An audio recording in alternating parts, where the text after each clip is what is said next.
In our last lesson, we talked at great length about certain military campaigns that were laid by Aurangzeb against the Marathas, against the rulers in the Deccan region, or even against the Rajputs. And then we also learnt in that lesson that it was during the rule of Aurangzeb that the Mughal Empire became the greatest in its extent. And subsequently, we also learnt that numerous warfare had put a strain on the Mughal economy during the rule of Aurangzeb. After this Mughal emperor's death in 1707, there now took place an issue of succession among his sons. And finally, we learnt that it was the inefficient Mughal emperor Bahadur Shah I who now ascended the throne. Having talked about this, in this lesson we will be tracing the trajectory of the Mughal Empire through the 17th century. We will learn about certain things as to how the Mughal Empire became very powerful in the subcontinent and how over the centuries it disintegrated. Now, the mighty Mughal Empire controlled almost the entire Indian subcontinent at its zenith. And here you can see the extent of the Mughal Empire when it was in its largest form. And almost the entire Indian subcontinent was under its control apart from this region in the southern part. So from this we can understand that the Mughal Empire was not just another empire to rule the subcontinent. In fact, it was the second greatest empire to rule the subcontinent. The Mughal emperors have been very successful in instituting an efficient military as well as administrative system, because the military system was strengthened during the rule of the Mughal Empire. The Mughal emperors, barring few exceptions, led very successful military campaigns, and so they had to have a very efficient military system. At the same time, it was for the first time that the Mughals introduced a centralized administrative system. The Mughal emperors used to sit at either Delhi or Agra, which used to be the centers of power, and from these places they ruled the entire subcontinent. And they did so by instituting a very efficient and influential centralized administrative system.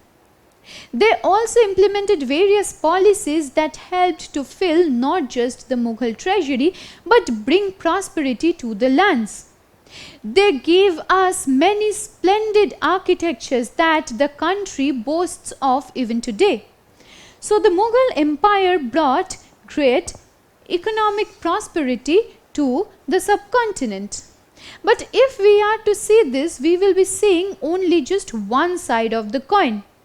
There remains for discussion another half of the story.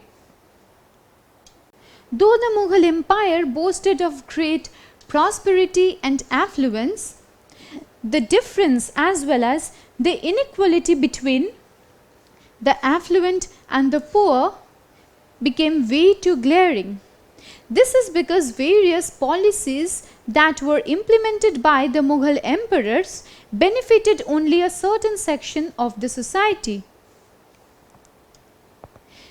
This difference was further accentuated by the Mansabdari and Jagirdari systems. Now you will be surprised to know that some facts tell us that during the rule of Shah Jahan, out of a total of 8,000, only 445 were high-ranking Mansabdars. And these Mansabdars had access to wealth because they were a part of both the Mansabdari and Jagirdari system. They were given land grants in the form of Jagirs. But what happened to the rest of the population? Only a handful of the population had access to wealth. They could earn very high revenues.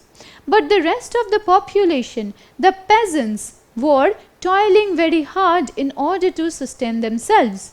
So, the primary producers like the peasants who used to grow the food crops continued to struggle with poverty and hardships. So if we say that the Mughal Empire was only all about prosperity and affluence, we will be overlooking this side of the picture, because the peasants had to pay very high taxes to the zamindars, and the peasants were also exploited by the wealthy landowners. And these peasants, the taxes they paid were the sources of income for the Mughal treasury, and so these people were exploited as it was inevitable. And it is for this reason that the rich in the Mughal Empire kept on becoming richer, while the poor and the dispossessed kept on becoming very, very poor. This was what was happening during the rule of various Mughal emperors. Before proceeding with this lesson, let me ask you a question. During the reign of the Mughal emperors, there was no difference between the rich and the poor in the society. Do you think this statement is true or false?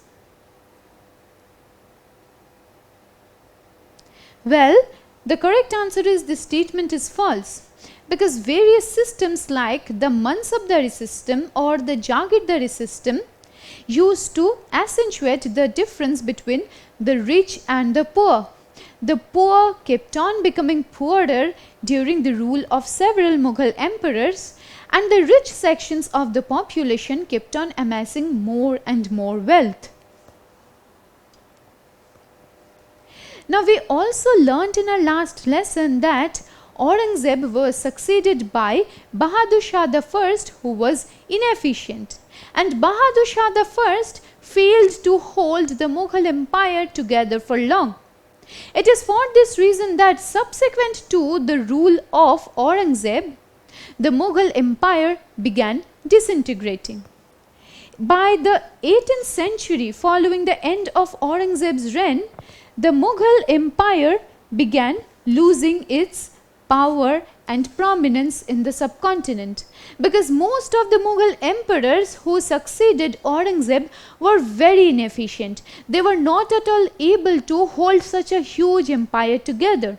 And it is for this reason that various warring groups like the Marathas, the Jats, the Sikhs, the Rajputs kept on revolting against the Mughals, and so the Mughal Empire began losing its power and prominence in the subcontinent.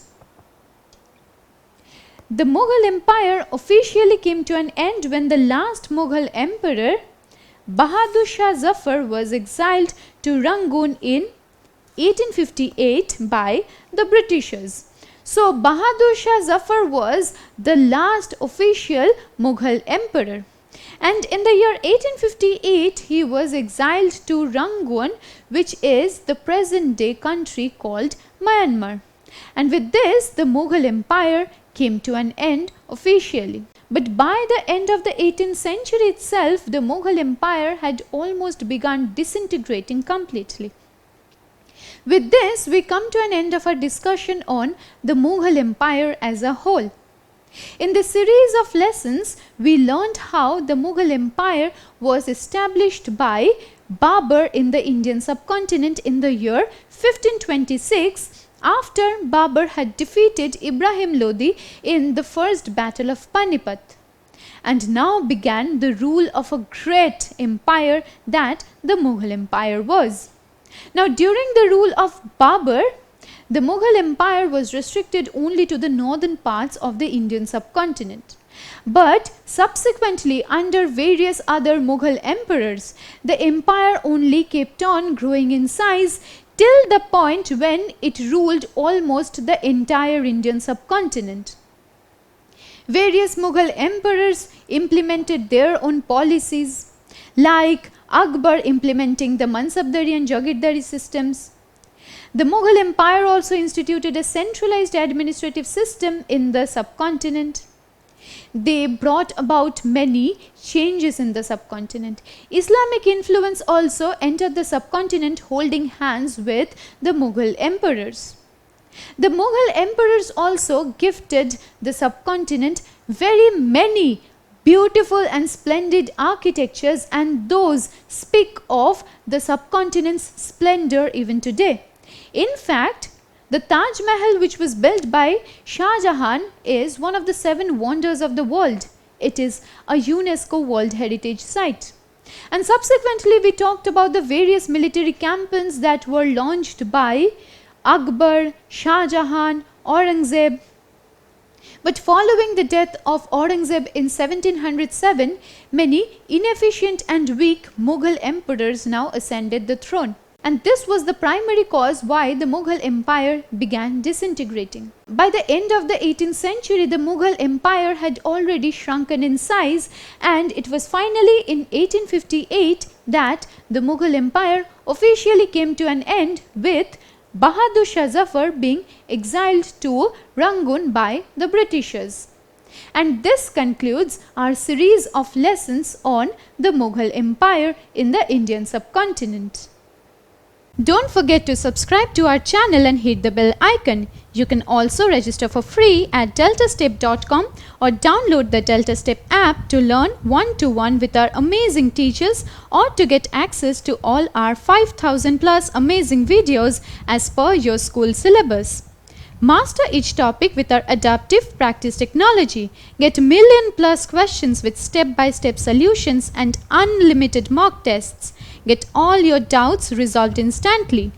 Learn via games and win amazing prizes like PlayStations and iPads.